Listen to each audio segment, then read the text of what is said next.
Hello, ladies and gentlemen. So we're going to talk about vertical stretches or shrinks of functions. Okay. We're going to begin by imagining that f of x is as in this figure. Okay. Let f of x be as in the following figure. And here, of course, as I've mentioned before, we have some sample points from our f of x. Okay. And our first question is, we want to examine what would happen if we were to consider the function g of x, which equals to two times f of x. What would happen in this scenario? Okay. Now, what we can imagine is that for every point of f of x at a particular x value, the distance from the x-axis is given by f of x. Okay, and of course, whether it's up or down depends on whether that value is positive or negative, right? Now look what happens here. For a point with that same x value, the g of x will be twice as far from the x-axis for that same x value. And of course, if f is positive, this will also be positive, because a positive times a positive is a positive. So in other words, here, the point on the g of x would be up here. It would be twice as far away, and it would be still positive. In other words, it would still be above the x-axis. If at a particular x value, the f of x is negative, we have a positive times a negative. What's a positive times a negative? A negative. And so the g of x at that same x value will remain negative, but it will be twice as far. So this point will be here.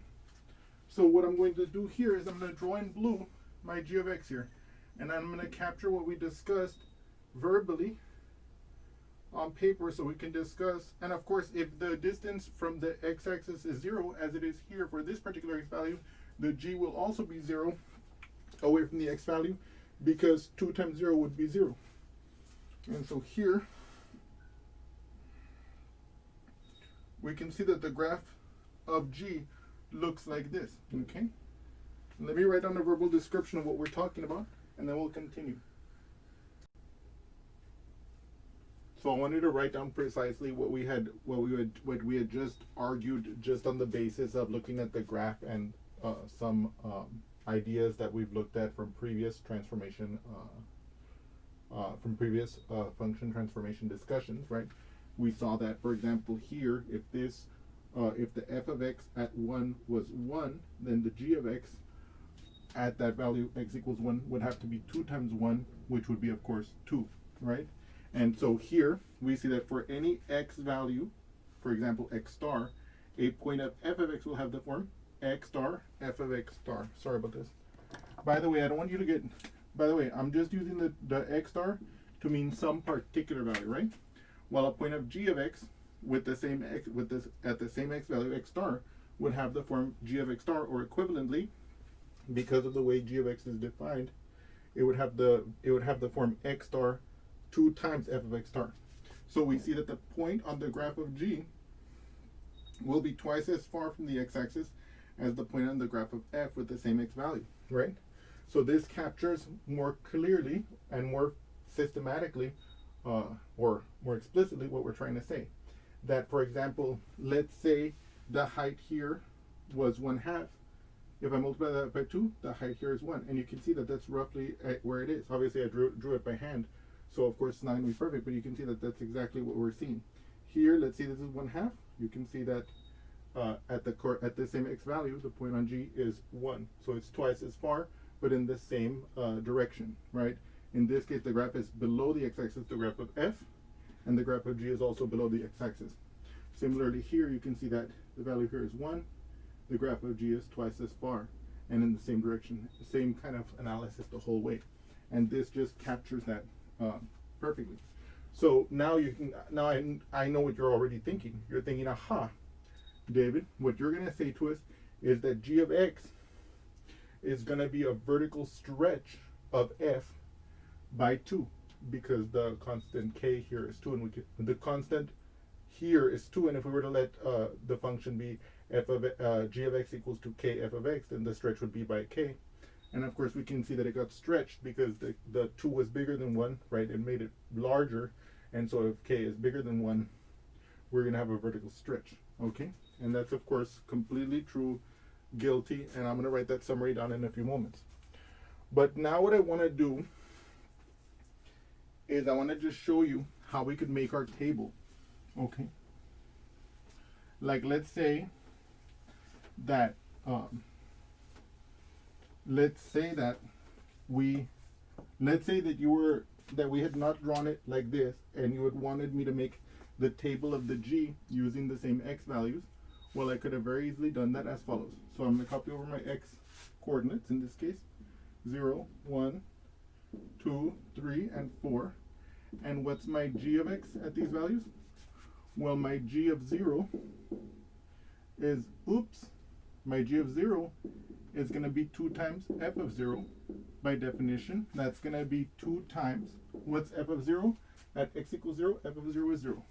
So it'll be 2 times 0. What's 2 times 0? That's 0. So that's 0. What's g of 1? By the way, one of the other reasons I want to show you this is I want to remind you how you could calculate it explicitly, right? So what is g of 1? G of 1, by definition here, is 2 times f of 1. Okay? What is that? Well, f of 1 is going to be 1, because at x equals 1, f takes the value 1. So it's 2 times 1. What is that? That's 2. And you can see that it is, in fact, multiplying each of the f values by the 2, as we expected. G of 2 is going to be 2 times f of 2, right? Because I'm using my formula. 2 times f of 2. What is f of 2? At x equals 2, f of 2 is 0. So this is 0. 2 times 0? 0. Because any number times 0 is 0, right? What is g of 3? 2 times f of 3. What is f of 3? At x equals 3, f is negative 1. So this is 2 times negative 1. What's 2 times negative 1? Negative 2. Right? So it's negative 2. And then finally, what is g evaluated at 4? That's going to be 2 times f evaluated at 4. Right? Like this. What is f evaluated at 4? 0. See, at x equals 4, f of 4 is 0. So it's 2 times 0. What's 2 times 0? 0. So now we have our table. Now let's see if this is consistent with what we drew over here. Where's my thingy? Here it is. Okay. Okay, we have 0, 0 on the graph of g. You see that it does, in fact, touch there at 0, 0. At x equals 1, the graph of g is at 2. We can see that that's, in fact, the case there at this tall peak here, right? At x equals 2, g is 0. We can see that's, in fact, the case. At x equals 3, g is negative 2. We see that that's the case. And at x equals 4, so x equals 4 over here, g is 0. Yes, we can see that that's true. And so this confirms everything we were thinking. So now we're going to talk about a different function. And I'm pretty sure you guys can probably figure out what function we're going to talk about. Okay, so let's do that together. And we're going to call this function h. Okay. So our function h, okay, is going to be 1/2 of f of x, okay? Okay. So now you can kind of see what's going to happen. Before I write down explicitly the way we can look at it, looking at the points and stuff, I'm going to walk you through it kind of intuitively, right? We know that how far away from the x-axis and on which side of the x-axis a function goes, the graph of a function goes at a particular x value is dependent on the f of x, right? If the f of x is 1, for example, we know it goes 1 upwards. And if the f of x is negative 1, as in the case of f here, it goes down 1, right? The negative, of course, meaning we're going to go down. Now look at this. At any given x value, how do you call it? At any given x value, h of x is going to go half as far from the x-axis as the f. And of course, if f is positive, 1/2 is positive, so a positive times a positive will be positive, so it'll stay above the x-axis. H will stay above the x-axis if f is at a particular x value. and simultaneous and also if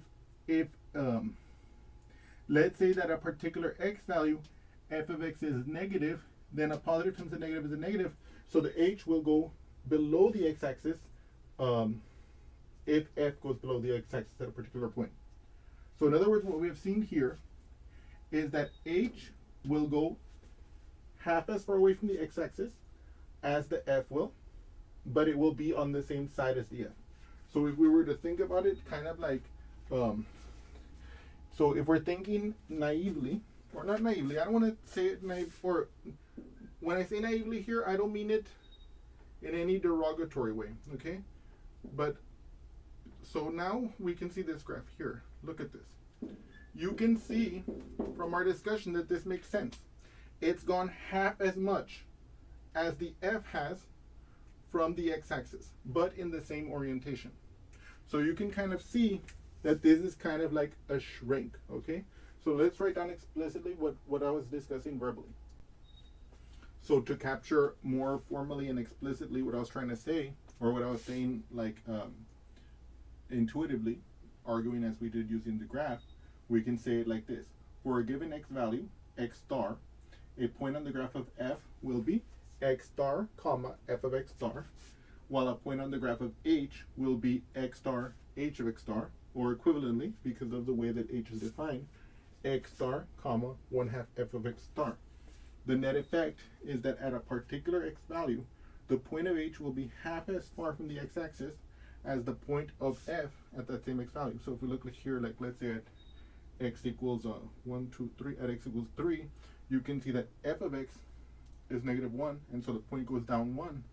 Well, the h of x is -1/2, and so it goes down half. It's half as far away from the x-axis, and it's on the same side of the x-axis as the corresponding point of f, right? So it's the point of h will be half as far from the x-axis as the point of f at that same x value, and it will be on the same side of the x-axis as the point on the graph of f, which is what we were talking about here. Okay. So now we could also make a table of values for h, just as I showed you before for the g, but we're not going to do that. We're going to proceed now to make a few observations. Okay? And let's proceed in that way. Well, to summarize what we've talked about and to make a few observations. So here we're going to summarize our findings. If g of x is given as k times f of x, then if k is greater than 1, g is a vertical stretch of f by k units. We saw that here with the g of x that was equal to 2 times f of x, how it made the graph more stretchy. You see how it looks like we stretched it? And if the 0 is less than k is less than 1, then g is a vertical shrink of f by k. We saw here that h of x was 1/2 f of x, and we saw that it shrunk. How much? By k, by 1/2. Okay, we say it's a vertical shrink of f by 1/2. Okay. So now here, the next question is, does this transformation affect the x coordinates or the y coordinates? So let's think about it for a moment. We saw that we can imagine that our graph of f was made of silly putty. And how did we do it? We stretched it like this, right? So in that situation, it didn't move to the right, it didn't move to the left, it didn't get squashed into a smaller region of x or into a bigger region of x.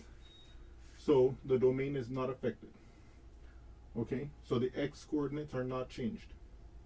However, the y coordinates are changed. You can see that here. See, the y coordinate at this point was double. The y coordinate on this point was doubled for the g of x, which equals 2 times f of x, or it was halved here, and of course for every x value, if we're thinking about our h of x, which is 1/2 f of x. So the y coordinates changed, and so does the transformation affect the x coordinates or the y coordinates? It affects the y coordinates only, and multiplies them by k. Okay, so let's write that in for ourselves.